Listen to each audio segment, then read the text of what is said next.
Hello guys, welcome to hard bro explainer. तो आज हम जानेंगे द एडवेंचर ऑफ चुड़ैल के बारे में। तो चलिए शुरू करते हैं। द एडवेंचर ऑफ चुड़ैल, भूत नगरी, प्रेत आत्माओं की दुनिया। यहाँ जो जिंदा है वो बहुत पहले ही मर चुके हैं। कितना अजीब है ना। फिर हमें दिखाया जाता है चुड़ैल अपने दोस्तों के साथ मजे कर रही है, ड्रैकुला, मम्मी और नन के साथ। फिर ड्रैकुला कहता है, नन तुमने बहुत ही उम्दा काम किया है। मैंने अभी अभी यह खबर सुनी है कि सभी लोग तुमसे काफ़ी डर गए हैं जब से तुम्हारी फिल्म द नन हाल ही में रिलीज़ हुई है। मैंने वो फेसबुक का वीडियो देखा है जिसमें लोग तुम्हारी तरह के कपड़े पहनकर सुनसान जगह पर लोगों को डरा रहे हैं। काफ़ी मज़ेदार था वो। फिर नन कहती है, हाँ ये तो कुछ भी नहीं। मैं और भी ज़्यादा कोशिश करूँगी ताकि और भी ज़्यादा फिल्में मुझ पर बने, जिससे हमारी भूत नगरी का नाम और भी रोशन हो। फिर मम्मी कहता है, चुड़ैल तुम्हें नन से कुछ सीखना चाहिए। आजकल तुमसे वैसे भी कोई नहीं डरता। फिर चुड़ैल कहती है, और ये झूठ है, बहुत सारे इंसान मुझसे डरते हैं। फिर नन कहती है, तुम तो रहने ही दो।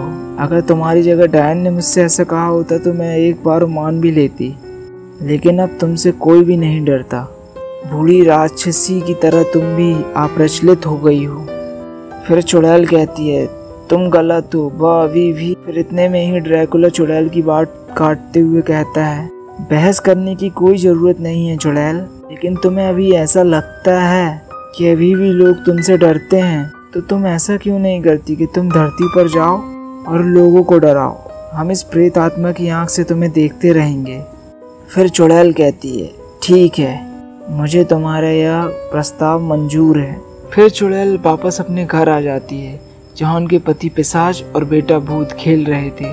उनके पति अपने बेटे से कहते हैं, बेटा इस खोपड़ी को कैच करो। फिर चुड़ैल अपने पति से कहती है, पिशाच डार्लिंग, क्या तुम्हें भी लगता है कि आजकल मुझसे कोई भी नहीं डरता? क्या मैं अप्रचलित हो गई हूँ? फिर पिशाच कहते हैं, बिल्कुल नहीं डार्लिंग, हर कोई तुमसे डरता है, यहाँ तक कि मैं भी। किसने तुमको ऐसा कहा? वो कब्रिस्तान में मेरा सब मजाक उड़ा रहे थे।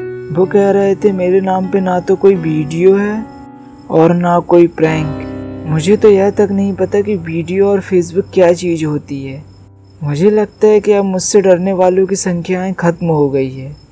तभी उनका पति पिशाच कहता है, कब्रिस्तान में बैठकर सभी लोग बेवकूफ़ों वाली बातें करते हैं, लेकिन अगर वो इंसानों की दुनिया में जाएंगे तब उन्हें पता चलेगा कि लोग तुमसे कितना डरते हैं। हो सकता है कि हम पुराने ज़माने से हों, पर फिर भी हम आज की दुनिया में जाकर डरा सकते हैं। फिर चुड़ैल कहती है, बहुत अच्छा, मैं इंसानों की दुनिया में ज़रूर जाऊंगी और ड्रैकुला के लिए सबूत लेकर आऊंगी ताकि मैं अपनी खोई हुई इज्जत वापस पा सकूं। फिर पिशाच कहता है, okay bye, best of luck. फिर चुड़ैल कहती है, तुम्हारा बाय से क्या मतलब है? मेरी कामयाबी के जश्न में तुम क्या शामिल नहीं होगे? फिर पिशाच कहता है, फिर हमारे बेटे भूत का क्या होगा? उसकी देखभाल कौन करेगा?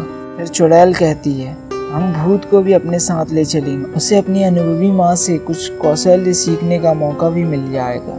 फिर पिशाच कहता है, लेकिन अरे।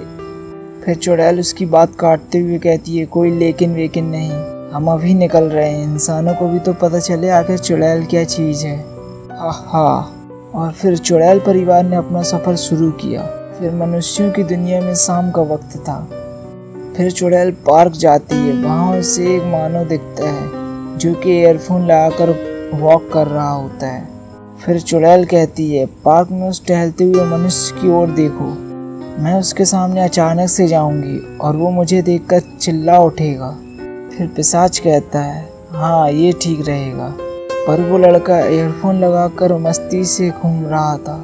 लेकिन क्या चुड़ैल को इस नई टेक्नोलॉजी के बारे में पता है? चलिए देखते हैं। फिर चुड़ैल उस लड़के के सामने ठीक जाकर खड़ी हो गई, लेकिन वह लड़का गाना सुनने में इतना व्यस्त था कि उसे चुड़ैल के चिल्लाने की आवाज़ ही नहीं सुनाई दी, और चुड़ैल को नज़रअंदाज करते हुए वह आगे बढ़ गया। और चुड़ैल गुस्से से आग बबूला हो गई और कहने लगी, वह मुझसे डरा नहीं। तो ये पार्ट यहीं पर समाप्त होता है। अगला पार्ट देखने के लिए हमारे हार्ड ब्रो एक्सप्लेनर चैनल को सब्सक्राइब करें और अगला पार्ट आपको बहुत ही जल्द मिल जाएगा।